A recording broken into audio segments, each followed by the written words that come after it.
Hey everyone, want to make money online but don't know where to start? I've got you covered. In this video, I'll share 5 side hustles you can start today with zero upfront costs. Let's get started. First up, freelancing. Whether you're a writer, designer, or programmer, platforms like Fiverr and Upwork let you sell your skills and start earning fast. Next, affiliate marketing. Promote products you love and earn a commission for every sale.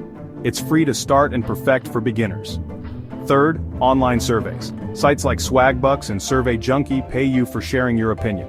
It's easy money in your spare time.